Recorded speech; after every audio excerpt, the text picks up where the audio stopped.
They're telling us exactly who they are. You see, there's this old saying that I remember, the old teaching that we used to get in the faith.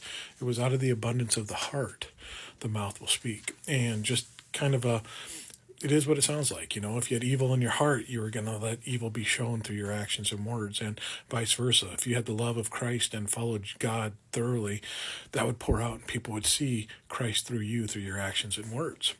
But I think it holds true throughout all of life. Just for example, take it some of the fellows that are causing us a great disdain nowadays in our country. And the one guy, oh, what's his name? I can't remember it. South African feller that's trying to ruin everything.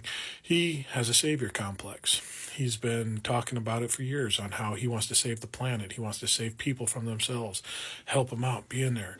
He has this idea that he has to be the one to pull everyone out of it. And unfortunately for him, it's not written in the stars and it's not on Mars on who is going to save us and that we need a savior actually. We have to look into ourselves and save ourselves. And if we can start pointing this out and showing the flaws in his arguments and seeing this and getting people to understand that we don't need to look onto others to save us, because that's what he's feeding off of. That's what all these guys are feeding off. They think if everyone looks to us for the answers and we can provide some breadcrumbs, they'll be satiated with that. And that's what gives them the power, is that people think that the crumbs are actually the salvation that they're looking for, and it's not. If we can point it out to other people and make them understand that, okay, we saved $500 million, but that's just a drop in a bucket to the trillions of dollars of expenses and tax cuts they're giving to the rich and other expenses going out. It's not a dent in anything, in that it really is nothing in the whole scheme of things. And if we get people to understand that and see that, these guys lose their power. They lose their influence because people realize I'm eating scraps here when I should be getting more of the whole meal that's coming to me.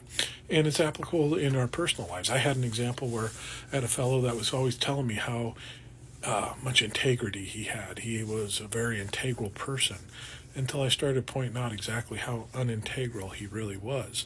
And it was causing me a great deal of strife in my life and problems. And when I started pointing this out and he started reflecting on this and understanding that, okay, you know, he's highlighting these nasty things in me, I can't have that. It ended my strife, because it ended that relationship pretty much with him, because he couldn't feed off this anymore. He couldn't put himself in a superior level of, I have the integrity here and all this, because I recognized he had zero.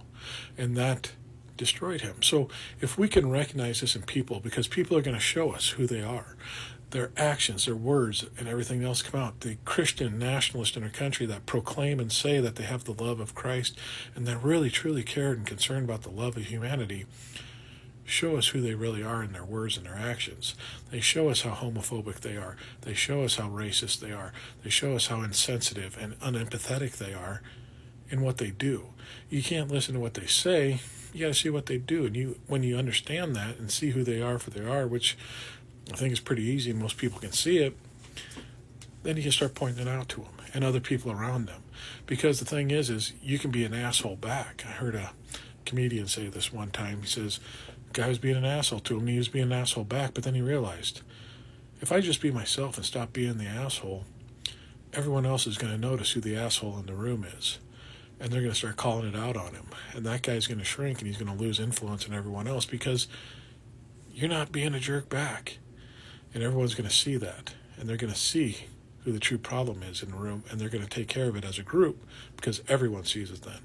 We have to start opening eyes for people and start letting them see this is what's happening in your personal relationships, in your government, and everything else. Let the assholes be the assholes. There's no need for us to reciprocate that to them. Everyone else start noticing who the jerks are.